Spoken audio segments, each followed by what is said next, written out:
السلام علیکم ورحمۃ اللہ وبرکاتہ۔ الحمد للہ رب العالمین، والصلاة والسلام علی سید الانبیاء والمرسلین، وعلی آلہ واصحابہ اجمعین، ومن تبعہم بإحسان الى یوم الدین، اما بعد۔ قال اللہ تبارک وتعالی فی القرآن المجید والفرقان الحمید: اعوذ باللہ من الشیطان الرجیم، بسم اللہ الرحمن الرحیم۔ حامیم والکتاب المبین، انا انزلناہ فی لیلۃ مبارکۃ انا کنا منذرین فیہا یفرق کل امر حکیم۔ صدق اللہ العظیم۔ قال اللہ تبارک وتعالی فی شأن حبیبہ صلی اللہ علیہ وسلم: ان اللہ وملائکتہ یصلون علی النبی یا ایہا الذین آمنوا صلوا علیہ وسلموا تسلیما۔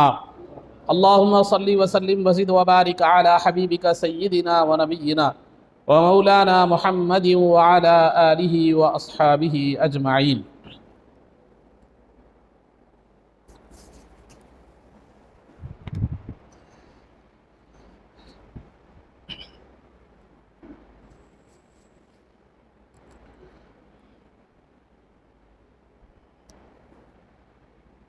عزیزان محترم، اللہ رب العزت جہاں قہار ہے وہاں رحمان و رحیم بھی ہے۔ جہاں اس کا کام گناہگاروں کو عذاب دینا اور ان کو جہنم رسید کرنا ہے، وہیں پر ایمانداروں کو اور توبہ کرنے والوں کو اور اس کی طرف رجوع ہونے والوں کو جنت عطا کرنا اور اپنے فضل اور اپنے کرم سے نوازنا بھی ہے۔ تو عذاب دینا بھی اس کی صفت ہے اور رحم کرنا اور مہربانی کرنا بھی اس کی صفت ہے۔ لیکن اللہ رب العزت نے خود فرمایا، حدیث قدسی ہے: سبقت رحمتی علی غضبی، کہ میری رحمت، میرا رحم، میرا کرم اور میری مہربانی میرے غضب پر، میرے غصے پر غالب ہے۔ یعنی بندوں کے ساتھ میں غضب سے زیادہ رحم و کرم کا معاملہ کرتا ہوں کہ معمولی سی بھی کوئی رحم و کرم کی صورت پائی جاتی ہے بندوں کی طرف سے تو اللہ رب العزت کی عنایتیں، اس کی مہربانیاں، اس کی کرم نوازیاں بندوں کی طرف متوجہ ہوتی ہے۔ اسی وجہ سے حدیث شریف میں امام نووی نے ایک حدیث کی ایک کتاب لکھی ہے جس کو اربعین للنووی کہا جاتا ہے۔ اس میں حضرت نے تقریباً 40 احادیث کا کو جمع کیا ہے، جو جامعہ نظامیہ کے ڈپلومہ ان عربی کے نصاب میں شامل ہے۔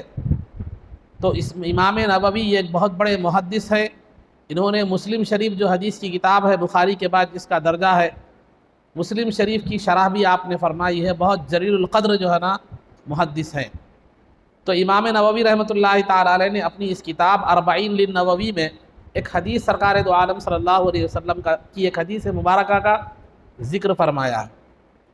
وہ یہ ہے کہ بندہ اگر کسی نیکی کا ارادہ کرتا ہے، بندہ اگر کسی نیکی کا ارادہ کرتا ہے لیکن کسی وجہ سے وہ نیکی نہیں کر سکتا، تب بھی اللہ رب العزت اسے ایک نیکی کا ثواب عطا فرماتا ہے۔ مثال کے طور پر آپ نے کچھ پیسے خیرات کے لیے رکھے تھے، اچانک گھر میں کسی کی طبیعت خراب ہو گئی، وہ پیسے خرچ ہو گئے، یا کسی کام آ گیا، ضرورت پڑ گئی، خرچ ہو گئے، لیکن ارادہ کیا تھا؟ میں یہ پیسے صدقہ کروں گا۔ ارادہ تو تھا لیکن حالات کی وجہ سے آپ وہ صدقہ و خیرات نہیں کر سکے، وہ نیک کام نہیں کر سکے، تب بھی اللہ رب العزت آپ کو ایک نیکی کا ثواب عطا فرمائے گا۔ یہ کب ہے؟ صرف ارادہ کیا انسان نے، ابھی نیکی نہیں کی۔ اور اگر کوئی بندہ ارادہ کر لیتا ہے نیکی کا، ساتھ ساتھ نیکی بھی کر لیتا ہے، تو اس کے ثواب دینے کی جو شروعات ہوتی ہے وہ ایک نیکی کے بدلے میں 10 درجے ثواب عطا فرماتا ہے۔ آپ دنیا میں تو سوچے ہوں گے کہ آپ تجارت کے حوالے سے سنتے رہتے ہیں، اور بہت سی کمپنیاں، بہت سے دکاندار، اب رمضان آ رہا ہے، بہت سے آفرز دیتے ہیں کہ ایک کے ساتھ ایک فری یا ایک کے ساتھ زیادہ سے زیادہ 2 فری، لیکن کائنات میں کوئی ایسی چیز بتلا دیجئے، کوئی ایک ایسی جو ہے نا کمپنی بتلائیے، کوئی ایک ایسی تجارتی مارکیٹ بتلا دیجئے جہاں ایک کے ساتھ 9 ملتے ہوں، جہاں ایک کے ساتھ 9 کا اضافہ دیا جاتا ہو، 9 ایک کے ساتھ 9 دیے جاتے ہوں، ایک کے ساتھ 9 فری دیے جاتے ہوں۔ تو لہذا یہ اللہ رب العزت کی ہی بارگاہ ہے کہ وہاں ایک نیکی کا بدلہ کم از کم 10 درجے دیا جاتا ہے۔ نیکی آپ ایک کرتے ہیں، ثواب 10 نیکیوں کا دیا جاتا ہے، یعنی 9 ایکسٹرا میں۔ یہ ابتدا ہے، یہ آغاز ہے۔ اور پھر جو بندہ اپنا عمل، نیک عمل جتنا للہیت کے ساتھ، خلوص کے ساتھ اللہ کو راضی کرنے کے لیے کرتا ہے، تو اس کی قلبی کیفیت کے لحاظ سے عمل تو وہی ہوتا ہے، لیکن عمل کا وزن بڑھ جاتا ہے۔ مثال کے طور پر اگر آپ 1 روپیہ دے رہے ہیں، ایک نیکی کے ارادے سے کامن صدقہ و خیرات کی نیت سے دے رہے ہیں، تو ایک جو ہے نا روپیے کے بدلے میں آپ کو 10 نیکیاں ملتی ہیں۔ لیکن اگر جو ہے آپ جتنا اللہ کو راضی کرنے کے لیے اس کی محبت میں للہیت کے ساتھ آپ جتنا کریں گے، وہ ہے تو 1 ہی روپیہ، لیکن آپ کے اخلاص کے لحاظ سے، آپ کی نیت اور خلوص نیت کے لحاظ سے، وہ 1 روپیے کے بدلے میں اللہ رب العزت 700 نیکیاں بھی عطا فرماتا ہے۔ تو دل کا خلوص اور اخلاص، اللہ کی محبت، یہ کیا کر دیتی ہے؟ عمل کی تعداد کو تو نہیں بڑھاتی، لیکن اس کا وزن بڑھا دیتی ہے کہ 700 نیکیاں ملتی ہیں۔ اور پھر آگے اتنا ہی نہیں، اللہ نے فرمایا واللہ یضاعف لمن یشاء۔ اگر کوئی بندہ اور اعلیٰ درجے کا ہے، اس کا اخلاص اور حد سے بڑا ہوا ہے، تو پھر اللہ رب العزت یہ 10 اور 700 کی قید کو ختم کر کے جس کو چاہے بے حساب عطا فرماتا ہے ایک نیکی پر۔ یہ قرآن کا اعلان ہے، میری اور آپ کی بات نہیں ہے۔ واللہ یضاعف لمن یشاء۔ جب اخلاص بڑھ جاتا ہے، جب اخلاص حد درجے بڑھ جاتا ہے، تو پھر وہاں گنتی اور حساب و کتاب کیا ہو جاتا ہے؟ ختم جو ہے نا ہو جاتا ہے، کیونکہ اللہ رب العزت اس کے اخلاص کے بدلے میں ناپ ناپ کر، تول تول کر یا گن گن کر عطا نہیں فرماتا، بے حساب عطا فرماتا ہے۔ ضمناً ایک بزرگ کا واقعہ یاد آ رہا ہے، میں آپ کو سناتا چلوں کہ ایک بزرگ جو ہے نا کہ تسبیح پڑھ رہے تھے۔ تسبیح پڑھتے پڑھتے کیا ہو گیا، دل میں خیال پیدا ہوا کہ اللہ رب العزت نے، میں یہ اللہ کا ذکر کر رہا ہوں، گن گن کر رہا ہوں، کیا اللہ نے مجھے نعمتیں عطا کرتے وقت ایسے ہی گن گن کر دی؟ اللہ نے تو مجھے نعمتیں گن گن کر نہیں دی۔ جب اس نے مجھے نعمتیں گن گن کر نہیں دی تو پھر اس کا ذکر گن گن کر کیوں؟ ایک کیفیت طاری ہو گئی اور تسبیح کو چھوڑ دیا اور بغیر تسبیح کے اللہ رب العزت کا ذکر کرنا شروع کر دیا۔ تو بتلانا یہ مقصود ہے کہ عزیزان محترم، تو اللہ نے ایک قانون بنایا ہے، یہ قانون ہے، یہ شب برات، شب قدر کے ساتھ خاص نہیں ہے، کبھی بھی زندگی میں کسی بھی وقت میں اگر آپ ایک نیکی کرتے ہیں تو کم از کم 10 درجے اس کا ثواب ہے، اور آپ کے اخلاص کے لحاظ سے ایک نیکی کا ثواب 700 درجے ہے، اور اگر آپ اور زیادہ مخلص ہیں تو پھر بے حساب اللہ رب العزت عطا فرمانے والا ہے۔ آئیے اسی حدیث میں اور ایک تعجب کی، اس سے زیادہ تعجب کی بات میں بتلاتا چلوں۔ یہ تو نیکی کا ارادہ کرنے پر ایک نیکی کرنے پر یہ نیکیوں کا ثواب تھا، لیکن اگر اللہ رب العزت، کوئی بندہ گناہ کا ارادہ کرتا ہے، اگر کوئی بندہ گناہ کا ارادہ کرتا ہے لیکن گناہ کرنے کا اسے موقع نہیں ملتا یا توفیق الہی سے گناہ سے بچ جاتا ہے، تو بھی اللہ رب العزت اسے ایک نیکی کا ثواب عطا فرماتا ہے۔ ارادہ نیکی کا نہیں کیا تھا، ارادہ نافرمانی کا تھا، ارادہ گناہ کا تھا، لیکن توفیق ہو گئی، ڈر گیا، گناہ کو چھوڑ دیا یا گناہ کا موقع نہیں کر سکا گناہ، تب بھی اللہ رب العزت گناہ کے چھوڑنے پر اسے ایک نیکی کا ثواب عطا فرماتا ہے۔ اور اگر گناہ کر لیا تو ایک گناہ کرنے پر وہ نیکی کا قانون نہیں ہے، ایک گناہ پر ایک ہی برائی لکھی جاتی ہے۔ گناہ چھوڑ دے تو نیکی، گناہ کر لے تو ایک گناہ کے بدلے میں ایک ہی برائی کیا کر دی جاتی ہے، لکھی جاتی ہے۔ یہ ہے اللہ رب العزت کا قانون رحمت۔ اس قانون سے اللہ رب العزت نے یہ اعلان فرما دیا کہ سبقت رحمتی علی غضبی، میری رحمت میرے غضب پر میرے غصے پر غالب ہے، یعنی بندوں کے ساتھ میں غضب سے زیادہ جو ہے نا رحمت سے کام لیا کرتا ہوں، غضب سے زیادہ رحمت سے کام لیا کرتا ہوں۔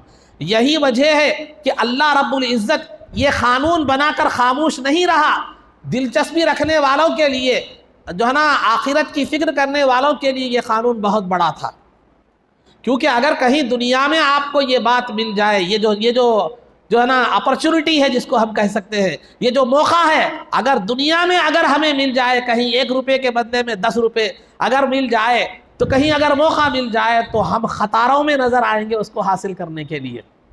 آپ دیکھے ہوں گے ایک ٹاٹا کمپنی ایک ٹریڈنگ کمپنی کے طور پر ایک کمپنی چلا رہی ہے کہ ایک 5 روپے دو تو 200 ایک دن میں 80 سے زائد 100 روپے جو ہے نا اکائیوں میں آپ کر رہے ہیں، تو سینکڑوں میں کیا کر رہے ہیں، آپ کو فائدہ جو ہے نا مل رہا ہے۔ اگر کوئی ایسا اعلان کر دے کہ 1 روپیہ اگر لگاؤ، انویسٹ کرو، پھر جو ہے نا فوراً اسی وقت 1 گھنٹے میں آپ کو 1 روپے کے 10 روپے مل جائیں گے، تو آپ کی کوشش یہی ہوگی کہ جتنی جو ہے نا دولت آپ کے پاس ہے وہ پوری کی پوری لگا دیں گے، یا نہیں ہے تو بیوی کا زیور بھی بیچ دیں گے، ہو سکا تو کسی سے قرض بھی لے لیں گے، کیونکہ 1 کے بدلے میں صرف تھوڑی ہی دیر میں پھر 1 کے بدلے میں 10 مل رہے ہیں۔ تو عزیزان محترم، اور آپ کو یقین ہے کہ وہ جو کمپنی نے جو اعلان کیا ہے وہ بالکل اتھینٹک ہے، اور وہ دھوکہ دینے والی کمپنی جو ہے نا نہیں ہے، تو پھر آپ بتلائیے آپ کا کیا حال ہوگا؟ گھر کا سامان بھی بیچنے پر اگر ضرورت پڑ جائے تو کیا کر دیں گے؟ آپ بیچ دیں گے۔ اگر دنیا میں کوئی اعلان یہ کرتا ہے تو یہ معاملہ ہے، لیکن اللہ رب العزت کا یہ واضح اعلان بلکہ قانون ہے کہ 1 نیکی کرو تو 10 کم سے کم، زیادہ سے زیادہ 700 بلکہ بے حساب، اور ایک برائی کو ترک بھی کرتے ہو تو تم نے کوئی بڑا کام نہیں کیا، جو گناہ کر رہے تھے، نافرمانی کر رہے تھے، تو پھر جو ہے نا آپ مثال کے طور پر ہندوستان کا ایک قانون ہے، چوری کرنا جرم ہے، جرم چوری کرے تو سزا ملتی، اگر آپ چوری کرنا چھوڑ دیے تو سزا تو نہیں ملے گی آپ کو، لیکن حکومت انعام تو نہیں دے گی۔ اب اگر آپ پوچھے صاحب میں چوری کرنے کا ارادہ کیا تھا لیکن نہیں کرا، مجھے انعام دو، تو کیا تو کون سا بڑا کام کیا میاں؟ تو نے ایسا کون سا تیر مار دیا ایسی کو ایسی یہ کرا؟ لیکن وہ بارگاہ خداوندی کا قانون یہ ہے، نافرمانی کے ارادے سے ہی گیا تھا لیکن نافرمانی سے بچ گیا، جا تجھے اس کے صدقے میں بھی ایک نیکی دی جائے گی، اس کے صدقے میں بھی گناہ کو چھوڑنے پر بھی انعام دیا جائے گا، گناہ کو ترک کرنے پر بھی ایک انعام دیا جائے گا۔ یہ ہے اللہ رب العزت کا قانون رحمت، یہ اللہ رب العزت کے رحمان و رحیم کی شان۔ اتنا ہی نہیں، یہ قانون تو اللہ نے بنا دیا، دنیا کے معاملے میں اگر ایسا کوئی قانون ہوتا تو ہم جو ہے نا آگے بڑھتے اور پوری دولت لگا دیتے، انویسٹ کر دیتے، لیکن یہاں پر اگر ہم دیکھیں، ہم اپنے طور پر غور کریں کہ ہم میں سے کون سے اتنے لوگ ہیں جو اس قانون رحمت سے فائدہ اٹھا رہے ہیں۔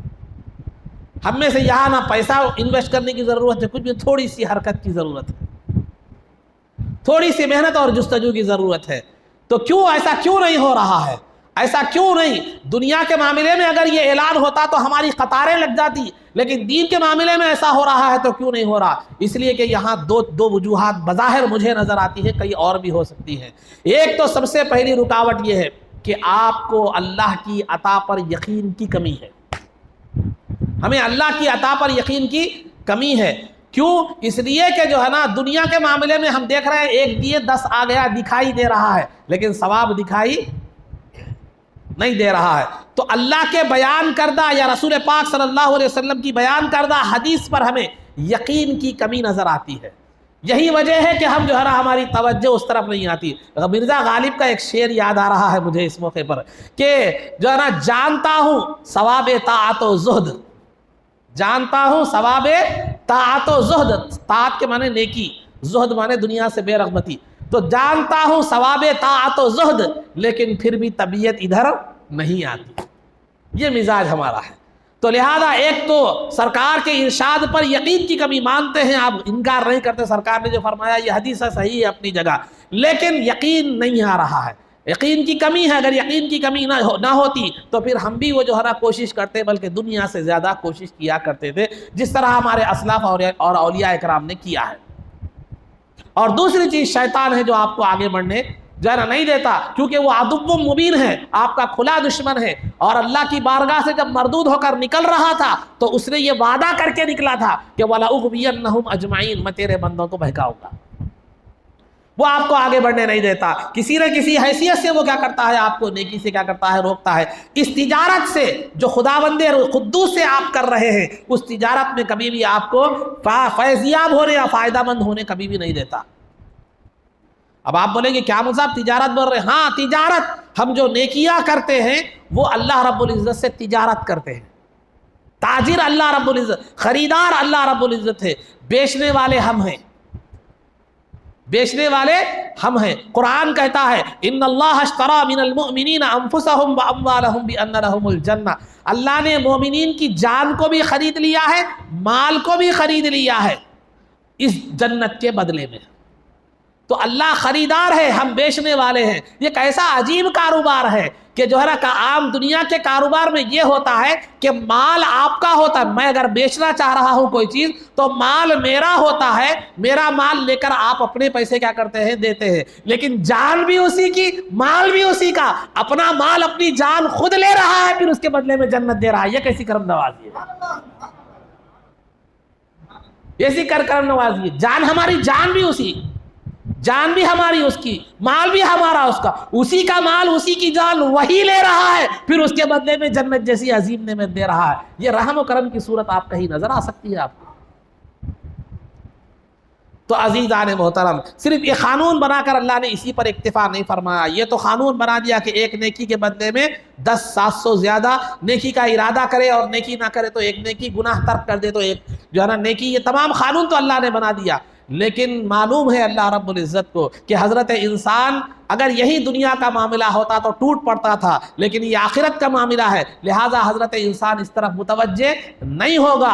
پھر اس پر بھی اللہ رب العزت ہر رات کو، بخاری و مسلم کی روایت ہے، ہر رات کو، رات کے آخری حصے میں جس وقت ہم سحر کے لیے اٹھتے ہیں، ہر رات کو اللہ تعالیٰ یہ جو ہے نا آسمان دنیا پر اپنی خاص نظر رحمت فرماتا ہے اور یہ اعلان کرتا ہے کہ جو مجھے دعا کرے گا میں اس کو جو ہے نا اس کی دعا کو قبول فرماؤں گا، جو مجھ سے مانگے گا میں اسے وہ چیز عطا کروں گا، اور جو مغفرت طلب کرے گا میں اس کے گناہوں کو کیا کروں گا؟ معاف کروں گا. یہ ہر روز اللہ رب العزت یہ ندا آواز دیتا ہے رات کے آخری حصے میں جس وقت ہم سحر کے لیے اٹھتے ہیں.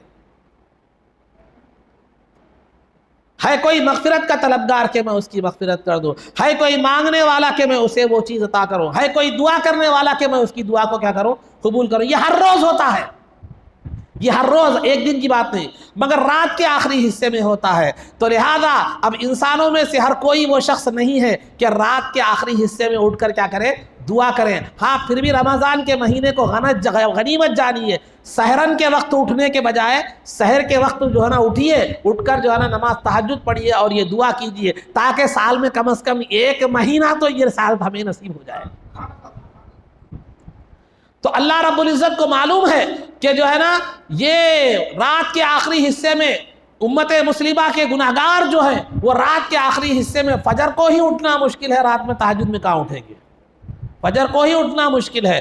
تو لہذا اسے معلوم ہے کہ امت میں ایسے بھی گناہگار ہوں گے جو اس رات کی اس پکار پر لبیک نہیں کر سکیں گے. تو اللہ رب العزت نے سال میں ایک شب ایسی رکھی، اعلان فرمایا کہ ٹھیک ہے رات کے وقت تو تم آرام کرتے ہو، میری پکار پر لبیک کرنے کا موقع تمہیں نہیں ملتا، جاؤ ہر شب برات کو مغرب سے ہی اعلان شروع کر دیتا ہوں، مغرب سے ہی اعلان شروع کر دیتا ہوں کہ ہے الا من مستغفر فاغفر له، الا من مسترزق فارزقه، الا من مبتلا فاعافيه، کہ ہے کوئی جو ہے نا مغفرت کا طلبگار کہ میں اسے معاف کر دوں، ہے کوئی جو ہے نا رزق کا طلبگار کہ میں اسے رزق عطا کروں، ہے کوئی مصیبت زدہ کہ میں اس کو مصیبت، اس کی مصیبت کو کیا کروں؟ دور کر دوں. شب برات میں یہ اعلان مغرب سے ہی شروع ہو جاتا ہے تاکہ وہ بندے جو رات کے وقت میں نہیں اٹھ سکتے، وہ نہیں اٹھ سکتے، وہ استفادہ نہیں کر سکتے، کم از کم مغرب کے بعد سے تو یہ کیا کام کر سکے. اگر یہ اعلان 12 بجے راستے بھی ہوتا تو ہم کوتاہی کرتے تھے. اللہ رب العزت ہماری فطرتوں سے واقف ہے، اسی لیے اس نے شب برات میں یہ اعلان فرما دیا. یہ اعلان جو ہے نا مغرب سے ہی ہوتا رہے گا. یہ سرکار نے بیان فرمایا، حدیث شریف مشکات کی حدیث ہے کہ جو ہے نا کہ اللہ تعالیٰ ان اللہ ینزل لیلۃ النصف من شعبان الی السماء الدنیا، فیقول الا من مستغفر فارزقہ من مسترزق فارزقہ الا من مبتلا فاعافیہ۔ سرکار فرماتے ہیں کہ اللہ جو ہے نا آسمان دنیا پر شب برات میں مغرب کے ساتھ ہی آسمان دنیا پر ایک خاص تجلی فرماتا ہے اور لوگوں کی طرف متوجہ ہوتا ہے خاص رحمت کے ساتھ۔ وہ تو ہر وقت جو ہے نا متوجہ رہتا ہے لوگوں کی طرف، لیکن خاص رحمت کے ساتھ متوجہ ہوتا ہے اور یہ اعلان فرماتا ہے کوئی مغفرت کا طلبگار کہ میں اسے معاف کر دوں، ہے کوئی رزق کا طلبگار کہ میں اسے رزق دوں، ہے کوئی جو ہے نا مصیبت زدہ کہ اس کی مصیبت کو دور کرو۔ عزیزان محترم، یہ آواز ہمیں تو سنائی نہیں دیتی، لیکن سرکار نے بیان فرما دیا، سرکار نے سنا دیکھا بیان فرمایا۔ سرکار نے اس آواز کو سنا دیکھا، رات کی آواز کو بھی سنا، تہجد کی بھی، اور اس آواز کو بھی سنا۔ تو سرکار نے سنا جانا اور ہمیں کیا ہے بیان کر دیا۔ اب ہمیں سرکار کی ذات اور بات پر ہمارا جتنا یقین ہوگا پھر اتنا اہتمام بھی ہوگا، اتنا اہتمام بھی ہوگا۔ اگر یقین نہ ہوگا تو پھر اہتمام نہیں ہوگا۔ ایک ڈاکٹر اگر آپ سے کہے کہ یہ چیز پرہیز کرو ورنہ ہارٹ کی بیماری آ جائے گی، یا آپ جو ہے نا کبھی بھی یہ ہو سکتے ہو، احتیاط ڈرا دے کوئی ڈاکٹر، تو ڈاکٹر کی بات میں ہم 1 گھنٹہ واکنگ کرتے ہیں صبح میں۔ ڈاکٹر بولا کہ اگر آپ 1 گھنٹہ روزانہ واکنگ نہیں کریں تو پھر آپ کی زندگی کی میں گارنٹی نہیں دیتا، شوگر بڑھ سکتا، ہارٹ اٹیک آ سکتا، کڈنی فیل ہو سکتی، وغیرہ وغیرہ۔ ایک دنیا کا ڈاکٹر بول دیا تو اس کی بات پر اتنا یقین ہے، فجر کے فوری بعد اٹھیں گے مگر 1 گھنٹہ برابر کیا کریں گے، واکنگ کریں گے۔ ماں باپ کو، ماؤں کو اولاد کی اتنی فکر ہے کہ مدرسے کا انتظامیہ بول دیا کہ 8 بجے بچہ مدرسے میں رہنا ہے، ٹھیک ہے، فجر کے بعد اٹھیں گے، تیار کریں گے، توشہ کریں گے، دوشہ تیار کریں گے، اور باپ کیا کرے گا، نیند کو قربان کر کے بچوں کو لے جا کر چھوڑ کر آئے گا، لیکن 15 منٹ پہلے اٹھ کے فجر کی نماز نہیں پڑھے گا۔ تو یہ دنیا پر ہمارا یقین بتا رہا ہوں میں، اور تو سرکار نے وہ آواز کو سنا اور ہم تک بتا دیا، اور ہمیں جتنا یقین ہوگا اس حساب سے ہمارا معاملہ، ہمارا عمل ہوگا، ہمارا اہتمام ہوگا۔ اور دوسری بات میں آپ کے سامنے عزیزان محترم بیان کرتا چلو، ایک ہوتا ہے طالب، ایک ہوتا ہے مطلوب، ایک ہوتا ہے طالب، ایک ہوتا ہے مطلوب۔ میرے کو ایک 10,000 کی ضرورت ہے، میں آپ کے پاس آیا تو مجھے طالب کہتے ہیں، آپ کو کیا کہتے ہیں، مطلوب۔ بالفاظ دیگر آپ یہ سمجھ سکتے ہیں کہ طالب کا مطلب ضرورت مند، مطلوب کا مطلب ضرورت پوری کرنے والا۔ میں آپ سے پوچھتا ہوں، دنیا میں طالب ضرورت مند مطلوب کے پاس جاتا ہے یا مطلوب ضرورت مند کو بلاتا ہے؟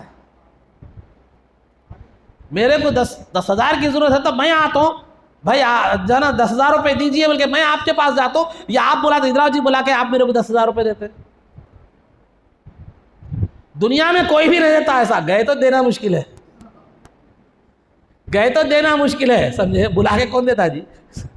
ہاں، تو بہرحال قانون ہے کہ طالب اور ضرورت مند مانگتا ہے، اور حاجت روا ضرورت پوری کرنے والا سمجھ میں آئے دیتا ہے یا سمجھ میں نہ آئے نہ دے۔ یہ دنیا کا قانون ہے، کہیں بھی جاؤ آپ، کہیں بھی جاؤ، اگر میں آپ کو پوچھا، کیا پوچھا، میرے کو 10,000 کی ضرورت تھی آپ نہیں دیے، بلکہ بولے تو تم پوچھے کیا میرے کو، نہیں تم دینا تھا، بلا کے دینا تھا میرے کو، تمہارا بلا کے دینا یہ کوئی بات بول رہے ہیں آپ؟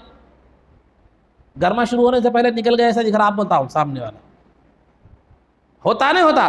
کیسی بات کر رہے ہیں آپ کو ضرورت ہے اور میں بلا کے دینا، آپ کو ضرورت ہے تو آپ آ کے مانگنا، یہ ہوتا نہیں ہوتا۔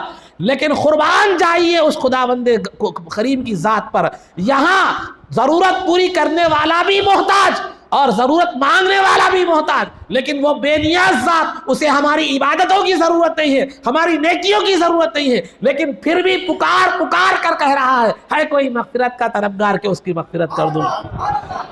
مطلوب پکار رہا ہے، طالب کو پکار رہا ہے، مطلوب پکار رہا ہے، طالب کو پکار رہا ہے، ارے آ مغفرت طلب کر، مغفرت کر دوں گا، رزق طلب کر، رزق دے دوں گا، مصیبت دور کرنے کی صفات گزارش کر، مصیبت دور کروں گا۔ یہ قانون کہاں سے آپ کو ملے گا؟ دنیا میں رحم و کرم کی یہ نظیر آپ کو کہیں بھی نہیں مل سکتی، رحم و کرم کی یہ مثال آپ کو کہیں بھی نہیں مل سکتی، بس وہی ذات ہے جس کے پاس وہ رحم و کرم کی امید کی جا سکتی ہے۔ اور عزیزان محترم، میں آپ کو بتلاتا چلوں، دنیا میں جتنے بھی لوگ پریشان ہیں، دنیا میں جتنے بھی لوگ پریشان ہیں یا تو رزق سے پریشان ہیں، دو چیزوں سے پریشان ہیں، یا تو رزق سے پریشان ہیں یا کسی نہ کسی پریشانی میں مبتلا ہیں۔ نوکری نہیں مل رہی بلکہ کوئی بولتا، کاروبار نہیں چل رہا بلکہ کوئی بولتا، پیسے نہیں ہیں بلکہ کوئی بولتا، یہ رزق کے معاملے میں ہر کا، اور میری بیوی بیمار ہے ایک بولتا، بچے بیمار ہیں ایک بولتا، میں بیمار ہوں ایک بولتا، فلاں قرضے میں ہوں ایک بولتا، جو ہے نا وہ لون اٹھایا تھا وہ نہیں پھٹ رہا ہے ایک بولتا، کاروبار نہیں چل رہا ہے بولتا۔ بہرحال دنیا میں جتنے بھی لوگ ہیں نا، پریشانیاں عام طور پر بتا رہا ہوں، یا تو رزق سے پریشان ہیں یا تو مصیبت سے پریشان ہیں۔ آپ جتنے بھی عامل حضرات کے پاس آپ جائیں گے، وہاں دیکھو ہماری خواتین، ہمارے لوگ جتنے بھی ہوں گے، بچی کی شادی نہیں ہو رہی مصیبت، رشتے نہیں جم رہے مصیبت، گھر میں خیر و برکت نہیں ہے مصیبت، کاروبار نہیں چل رہے مصیبت، ہر وقت کوئی نہ کوئی بیمار رہتا ہے، یہ مصیبت۔ یہ مصیبتیں کس کے سامنے بیان کر رہے ہیں؟ عامل حضرات کے سامنے۔ اور بولے حضرت نوکری نہیں مل رہی، کچھ تو تعویذ دے دو، حضرت بچی کی شادی کے واسطے کوئی تعویذ دے دو، دولہا کے واسطے، دولہے کے واسطے کوئی تعویذ دے دو، اچھا دولہا ہو، حضرت ہماری ساس ہمارے ساتھ مجھ پر بہت ظلم کر رہی، کچھ نہ کچھ تعویذ دے دو، حضرت میرے شوہر کی کاروبار نہیں چل رہا، تعویذ دے دو۔ تو عامل حضرات کے پاس جتنے بھی لوگ جاتے ہیں اس میں 90% یا تو عامل سے مصیبت کی دور کرنے کی درخواست کرتے ہیں یا کسی چیز کے عطا کرنے کی درخواست کرتے ہیں، کوئی نہ کوئی ایسی تعویذ دیجیے جس سے مجھے یہ نعمت مل جائے۔ تو رزق کی طلب، مصیبت کی دوری، یہ پوری فرمائشیں ہوتی ہیں عامل کے پاس جائیے۔ اب جتنے بھی مسائل ہیں اس میں دونوں میں آپ ڈیوائیڈ کر سکتے ہیں۔ وہاں مخلوق کے پاس جا کے مانگ رہے ہیں، وہ کچھ بھی نہیں کر سکتا جب تک کہ وقت نہ آئے، جب تک کہ اللہ دور نہ کرے۔ لیکن جو قدرت والی ذات ہے وہ بلا بلا کر کہہ رہا ہے رزق ہونا ہے آؤ مانگو، مصیبت دور کرنا ہے آؤ مانگو، اس کی طرف توجہ نہیں ہوتی، اس کی طرف توجہ نہیں ہوتی۔ تو عزیزان محترم، حدیث میں 3 چیزوں کا ذکر کیا گیا ہے۔ کوئی مغفرت کا طلبگار کہ اس کی مغفرت کر دوں، ہے کوئی رزق کا طلبگار کہ اس کو رزق دے دوں، ہے کوئی مصیبت زدہ کہ اس کی مصیبت کو دور کر دو۔ دنیا کی کامیابی کے لیے، دنیا کی راحت کے لیے رزق اور مصیبت کی دوری 2 چیزیں ہیں، آخرت کی کامیابی کے لیے مغفرت ہے۔ تو لہذا 3 ایسی چیزوں کی طرف اللہ تعالیٰ خود بلا رہا ہے کہ آؤ دنیا کی بھی سعادت مندی تمہیں دے دی جائے گی، آخرت کی سعادت مندی بھی تمہیں دی جائے گی، لیکن ضرورت اس بات کی ہے تھوڑی سی حرکت تمہاری طرف سے بھی ہونا چاہیے۔ اپنی محتاجی کو ظاہر کرو، اپنی ضرورت مندی کو ظاہر کرو، تاکہ میری رحمت اس بہانے سے عطا کرے، کیونکہ رحمت خدا بہانہ دیکھا کرتی ہے، ہمیں کم از کم بہانہ تو دینے کی ضرورت ہے، بہانہ دینے کی ضرورت ہے۔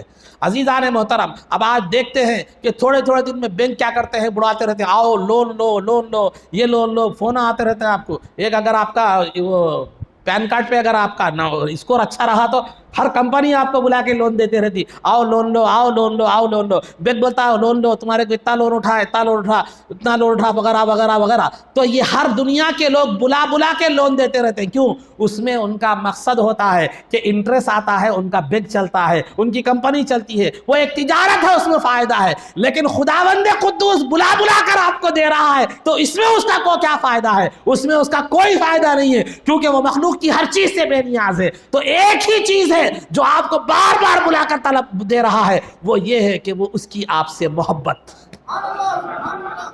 اس کی آپ سے محبت ہے۔ مثال دیتا چلو، 2 بچے ہیں، ایک بچہ ماں کا بیٹا ہے، کوئی غیر ہے۔ بچہ بار بار کہتا رہا میں نہیں کھاتا، میں کھانا نہیں کھاتا، نہیں کھاتا۔ دوسرا بول دیا ایک مرتبہ کھانا کھاؤ گے بیٹا، نہیں کھائے گے، چھوڑ دیتی ماں اس کو۔ لیکن اپنا جو بچہ ہے بار بار کہتی ہے کھانا نہیں کھاتا، نہیں کھاتا، کھا لے، تھوڑا کھا لے بیٹا، تھوڑا کھا لے، ٹھیک ہے یہ نہیں کھاتا دوسرا پکا کے دوں گی، وہ نہیں کھاتا دوسرا پکا کے دوں گی، یہ نہیں کھاتا یہ پکا کے دوں گی، یہ کروں گی، یہ کروں گی۔ کیوں؟ کیا بات ہے وہ ماں اتنا تڑپ رہی ہے؟ جبکہ دوسرے بچے کو ایک مرتبہ بول دی، اس کے انکار پر خاموش ہو گئی، لیکن اپنی اولاد کو بار بار یہ کر رہی ہے، سوائے محبت کے اور کوئی چیز تو نہیں ہے نا وہ۔ تو جب ایک ماں اپنے بچے کی بھوکے پن کو برداشت نہیں کرتی تو وہ خداوند عالم جو 70 ماؤں سے زیادہ محبت رکھنے والا ہے، وہ عظیم پروردگار جس کی مہربانی کی کوئی کائنات میں مثال نہیں ہے، وہ کیسے برداشت کرے گا کہ آپ گناہوں کی گندگی میں لپٹے ہوئے رہیں؟ وہ کیسے برداشت کرے گا کہ آپ رزق طلب کرنے کے لیے ادھر ادھر پھرتے رہیں؟ وہ کیسے برداشت کرے گا کہ امت محمدیہ مصیبت کو دور کرنے کے لیے مخلوق کے سامنے ہاتھ پھیلاتے رہیں؟ تو ضرورت اس بات کی ہے عزیزو، یہ چیز کو سمجھ رہا ہے، اس مزاج کو سمجھ رہا ہے۔ اللہ رب، ہم تو مائل بکرم ہیں، ہم تو مائل بکرم ہیں، کوئی سائل ہی نہیں، ہم تو مائل بکرم ہیں، کوئی سائل ہی نہیں، راہ دکھلائے کسے، کوئی راہ روے منزل ہی نہیں۔ کس کو راہ دکھلائے؟ کوئی چلنے کے لیے منزل کا طلبگار ہی نہیں ہے، منزل تک چلنے کا طلبگار ہی نہیں ہے، منزل کا طالب ہی نہیں ہے، راستہ چلنا ہی نہیں چاہتا، تو پھر کس کو راہ دکھائے؟ ہم تو عطا کرنے کے لیے کھڑے ہیں، ہم تو عطا کرنے کے لیے مائل ہیں، لیکن کوئی مانگ کر تو دیکھے کہ پروردگار مجھے یہ عطا فرما۔ تو عزیزان محترم، تو آج کی شب ہم جیسے گناہگاروں کے لیے، جو لاپرواہ گناہگار ہیں، جنہیں اپنی آخرت کی فکر نہیں ہے، اس پروردگار کو ہمارے برے انجام کی فکر ہے، کہیں جو ہے نا یہ گناہوں میں ملوث ہو کر جہنم کا ایندھن نہ بن جائے۔ اسی لیے امت محمدیہ صلی اللہ علیہ وسلم پر خاص کر پر سرکار کی نظر کرم ہے، کیونکہ یہ شب برات کسی اور امت کو نہیں دی گئی، کسی اور امت کو نہیں دی گئی، مغرب سے ہی یہ اعلان ہوتا رہتا ہے۔ تو ہمارا کام کیا ہے کہ پروردگار سے مانگے، ویسے ہمیشہ کبھی بھی مانگو، اللہ تعالیٰ عطا کرے گا، کیونکہ اعلان ہے اجیب دعوت الداعی اذا دعان، کہ میں پکارنے والے کی پکار کو سنتا ہوں جب وہ پکارتا ہے۔ لیکن کچھ مخصوص مواقع ایسے ہوتے ہیں جس میں اللہ رب العزت بہت جلد کیا کر لیتا ہے، سن لیتا ہے، سمجھانے کے لیے، بغیر کسی کمپیریزن کے۔ اگر آپ ابو سے کوئی چیز مانگیں، گاڑی ہونا ہے یا کمپیوٹر ہونا ہے، کچھ بھی لیپ ٹاپ ہونا ہے، مانگے تو عام انداز میں بھی والد صاحب اگر تڑپ کر پوچھے، اچھے انداز میں پوچھے تو والد صاحب دے دیتے ہیں، لیکن کبھی پیسے آ گئے والد صاحب کے پاس، اچھا خوشی میں رہے تو بولتے ہی فوراً کیا کر دیتے ہیں، دے دیتے۔ تو ویسے تو قانون قدرت ہے کہ اللہ جب بھی مانگو تڑپ کر تو عطا فرمائے گا، لیکن ان موقعوں پر اللہ رب العزت تھوڑی سی طرف سے بھی مان جائے گا، اور تھوڑی سی جو ہے نا دعا سے بھی اللہ رب العزت کی نعمتیں آپ کی طرف متوجہ ہوگی۔ تو یہ زندگی میں یہ موقع بار بار نہیں آتے، تو ہمیشہ چاہیے کہ ہمیں چاہیے کہ ان موقعوں سے فائدہ اٹھائیں اور استفادہ حاصل کریں۔ تو پھر جب ایسی مبارک راتیں ہیں تو اللہ رب العزت نے کیا کرنا چاہیے؟ تو اسی حدیث میں جو میں نے جس کے کچھ ٹکڑے پڑھے، تو علی رضی اللہ تعالیٰ عنہ سے یہ حدیث مروی ہے کہ اذا كانت لیلۃ النصف من شعبان فقوموا لیلہا وصوموا نہارہا، او کما قال علیہ الصلوۃ والسلام، جب شعبان کی 15ویں شب آتی ہے تو اس کی رات کو جو ہے نا قیام کرو، یعنی عبادت کرو، اور اس کے دوسرے روزہ رکھو، اس کے دوسرے دن روزہ رکھو۔ عام طور پر جو ہے نا قیام یعنی عبادت کیا کرنا ہے؟ عبادت کے حوالے سے کچھ روایتیں، خاص طور پر جو ہے نا شب برات کی روایتیں بھی ملتی ہے، شب برات میں سرکار نے جو عبادت کی اس کی بھی جو ہے نا وہ ملتی ہے، ثبوت ملتا ہے کہ سیدنا علی مرتضیٰ رضی اللہ تعالیٰ عنہ کی روایت ہے، بیہقی نے شعب الایمان میں جو ہے نا اس کو روایت کیا ہے کہ سرکار علی رضی اللہ تعالیٰ عنہ کا بیان ہے کہ میں شب برات کے موقع پر جو ہے سرکار دو عالم صلی اللہ علیہ وسلم کی بارگاہ میں حاضر ہوا، تو میں نے سرکار کو نمازیں پڑھتے ہوئے پایا، تو سرکار نے 14 رکعت نماز ادا فرمائی۔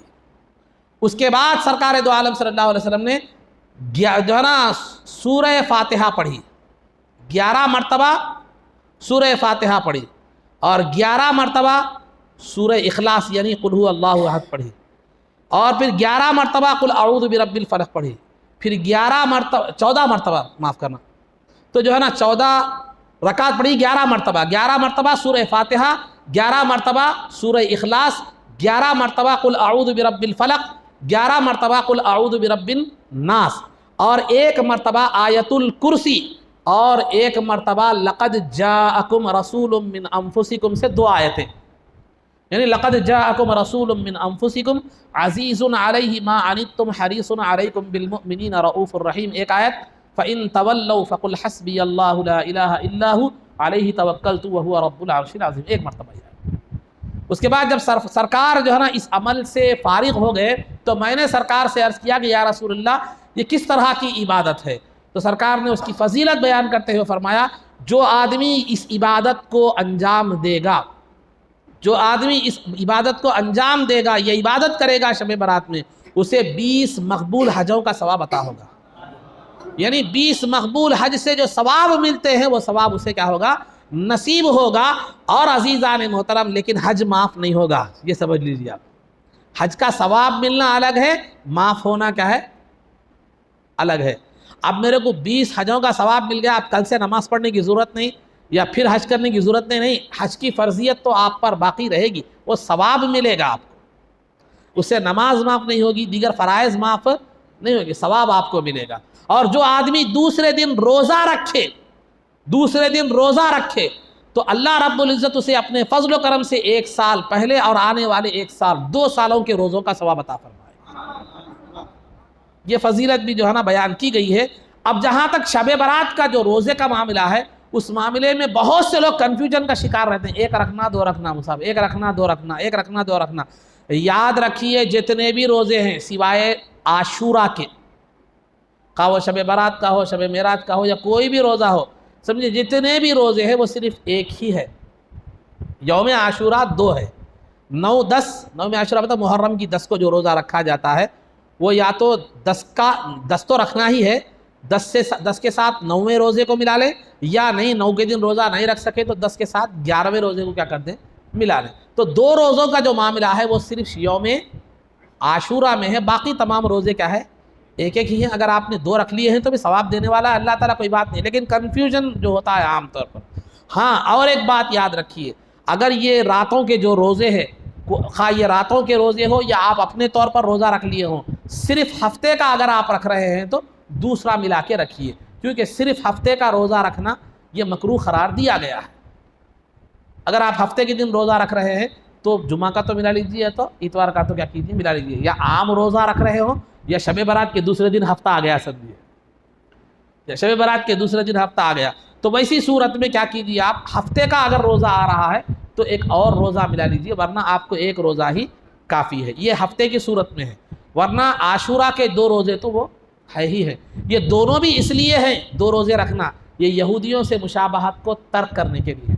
یہودی صرف عاشورہ کا 10 تاریخ کا روزہ رکھتے تھے، ان سے مشابہت نہ ہو اس لیے 9 یا 11 کا روزہ ملانے کا حکم کیا کیا گیا ہے، دیا گیا. اسی طرح یہودی ہفتے کی تعظیم میں جو ہے نا روزہ رکھا کرتے تھے، تو وہ ان کے پاس مقدس دن ہے، اسی وجہ سے اس ایک دن کا روزہ رکھنے کے بجائے ان سے مشابہت ہوگی، اسی لیے اور ایک ملانے کا حکم ہے. بس یہ دونوں جگہ 2 روزے ہیں، اس سے ہٹ کے کہیں بھی 2 روزے، ایک روزہ ہے، ایک روزہ ہے. رکھنا چاہے آپ رکھ دیے ہیں تو پریشان ہونے کی ضرورت نہیں ہے، مگر تاریخ جو ہے ایک ہے. بعض لوگ، میں اس لیے بتا رہا ہوں، بعض لوگ کیا کرتے ہیں، ارے 2 رکھنا تھا میں نے رکھا، پہلے دن کا دوسرے دن کا بھی نہیں رکھتے، ایسا بھی ہوتا بسا اوقات. اسی لیے میں آپ کو بتا رہا ہوں. تو رات میں قیام کرو اور دن میں کیا کرو، روزہ رکھو. قیام میں نے جو عبادت بتائی 2 رکعت کر کے 14 رکعت آپ پڑھنا ہے.